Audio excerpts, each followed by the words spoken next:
Suitcase, gas stove, paratha वाला। द्वारका कहकर एक गांव था, उसमें एसकेआर कॉलेज कहकर एक कॉलेज था। उस कॉलेज के बाहर ध्रुव कहकर एक आदमी पराठे बेचता था। उसके पास पराठे अच्छे क्वालिटी रहने की वजह से बहुत सारे स्टूडेंट्स आकर उधर खाते थे।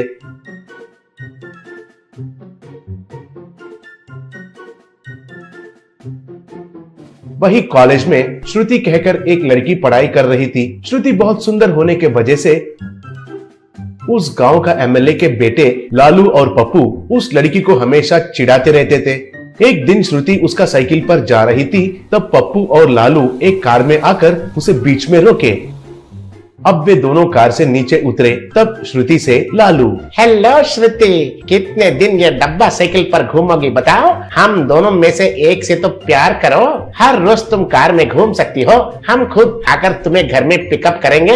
हम तीनों अच्छे से दोस्त बनकर ऐसे लाइफ को एंजॉय कर सकते ना, कहा। तब श्रुति, ऐसा है क्या? तुम जो कह रहे हो ना, वो फ्रेंडशिप तुम्हारी दीदी या बहन से करो रे ना मुन्ना, बोली। तब पप्पू, अरे वाह, ये लड़की तो बहुत अच्छा आइडिया दिया है रे, लेकिन हमारे तो दीदी या बहन तो नहीं है ना, फिर तो कैसे पता चलेगा हमको? तुम सिखाओगी क्या, कहा। तब लालू, क्यों रे श्रुति, कुछ ज्यादा ही बात कर रही हो? तुम बहुत ब्यूटीफुल हो कहकर तुम्हें बहुत घमंड है ना, अभी वो पूरा घमंड को हम उतार देते हैं, देखते रहो, कहकर श्रुति का साइकिल को नीचे गिराकर उसे पैर से कुचालने लगे।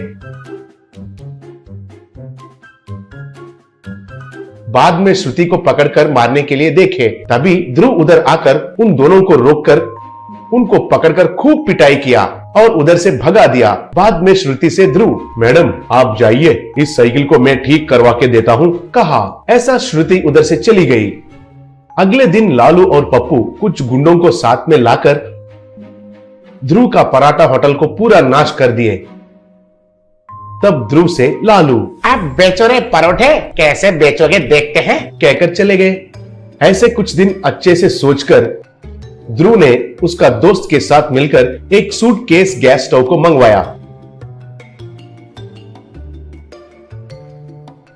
बाद में उस सूटकेस गैस स्टोव को रखकर कॉलेज के पास उस पर पराठा बेचना शुरू किया।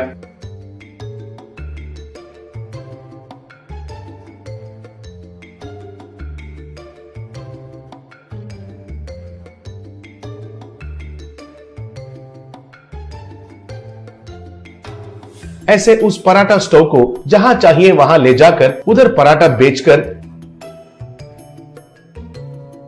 काम होने के बाद फिर से उसे सूटकेस की तरह तय करके घर जाने लगा। इसके वजह से सूटकेस पराठा वाला कहकर ध्रुव बहुत मशहूर बन गया। लोग आकर कब ध्रुव सूटकेस स्टोव को लगाएगा और उसका बनाया पराठा कब खाएंगे कहकर इंतजार करने लगे। ऐसे कुछ दिन के बाद ध्रुव जब पराठा बेच रहा था तो उधर लालू और पप्पू फिर से आए।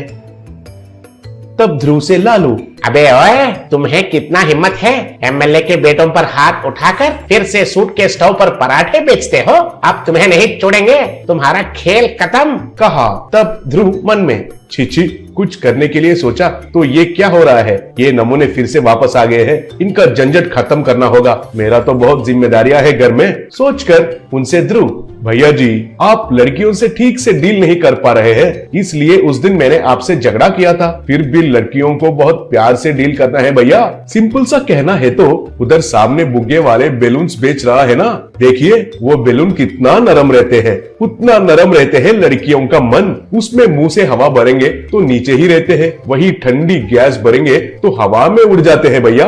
लेकिन लड़कियों को आपके जैसे बेरौकी से पेश आएंगे तो कौन सा लड़की आपको पसंद करेगी बताइए, और आपका पिताजी को कितना बैड नेम आएगा, जरा सोचिए, कहा। तब लालू, अरे बस करो, आप कहना बस करो, मुझे पूरा बात समझ में आ गया है। हम भी बैलून्स में गैस भर के उनके साथ हवा में उड़कर श्रुति को इम्प्रेस करेंगे।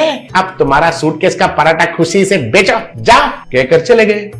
वो देखकर ध्रुव, येड़े कही के, मैंने क्या कहा था, उसको क्या समझ में आया, वो बैलून पकड़कर उड़ूंगा कह रहा है, क्या है कि पता नहीं, सोचा। अगले दिन लालू पप्पू उस बैलून शॉप वाले के पास जाकर उनसे बड़ा बड़ा बैलून्स मंगवाए थे। उसमें गैस भरवाकर उनको उनसे बांधकर हवा में उड़ना प्रैक्टिस करने लगे। ध्रुव के पास पराठे खाने के लिए आए लोग उन दोनों का अजीब का हरकतें देखकर, उनको हवा में उड़ते हुए देखकर हंसते हंसते एंजॉय करते हुए पराठे खाने लगे।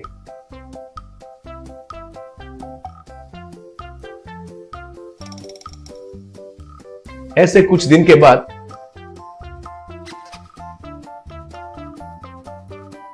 उनके बारे में एमएलए को पता चल गया। उससे वो एमएलए लालू और पप्पू के पास आया। तब पप्पू और लालू हवा में उड़ने लगे। एमएलए को देखकर धीरे से नीचे उतरे। तब एमएलए उन दोनों को पकड़कर खूब पीटकर उन दोनों को दूसरा शहर भेज दिया। वे दोनों दूसरा गांव चले गए हैं कहकर ध्रुव जाकर श्रुति का मां पिता से कहा। ऐसे वे लोग श्रुति को फिर से कॉलेज भेजना शुरू किए। बाद में श्रुति आकर ध्रुव को बहुत धन्यवाद बोली।